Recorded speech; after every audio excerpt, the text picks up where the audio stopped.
बसल्या माणसाला कायले तरी उठवत असेल. मी म्हणलं अव आता मी उभी राहू का पोळ्या करू?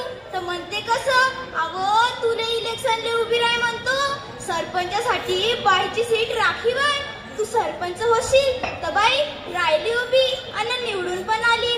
त्या गाववाल्यानं माई अशी वरत काढली. अव ते मिरवणूक नाही म्हणत का, आमचा मेंबर साहेब तर लईच हसत होता जसं का तोच सरपंच झाले. जरी कोणती बाई पदावर आली का नवऱ्याला वाटतेच का आपणच पदावर, तेच पुढं करत होतो.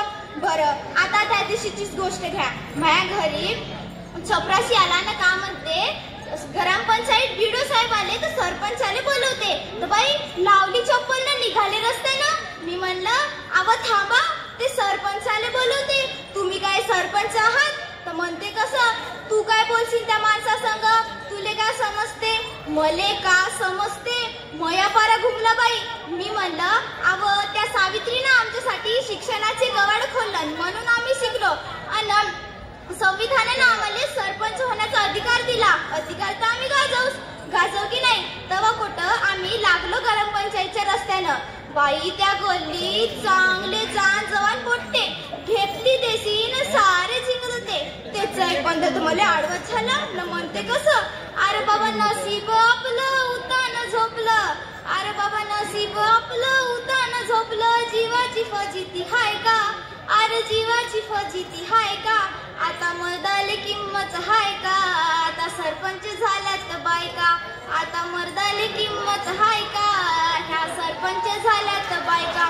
बाई तेव्हा मला त्या सावित्रीची आठवण आली.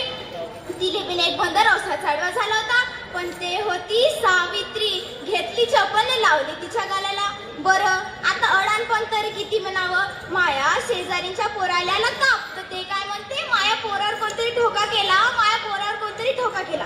तर बाई गेली मी तिच्या घरी, त्या लेकराले पाहिले. बाई तो ध्यान पाहून दचकूनच गेली. या घरी एक देवी आली होती न काय तो धुवारा न काय तो अंगारा. तर देवीचं एक गाणं चालू होतं, माता ओ माय माय मायच्या निंबाखाली घर न कावडे हाकते ढर ढर. बाई ते देवी कशी म्हणते ह ह ह ह. काय झालं या लेकराले, ह ह ह. हा तो चिंचाच्या झाडाकडे गेला होता, ह ह ह. तवयाला पकडलं होतं, ह ह.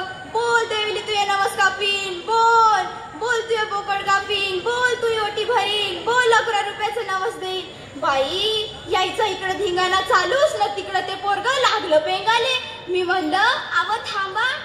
मी तिथं डॉक्टर साहेबाला घेऊन आली. बाई त्या लेकराला झाला होता मलेरिया.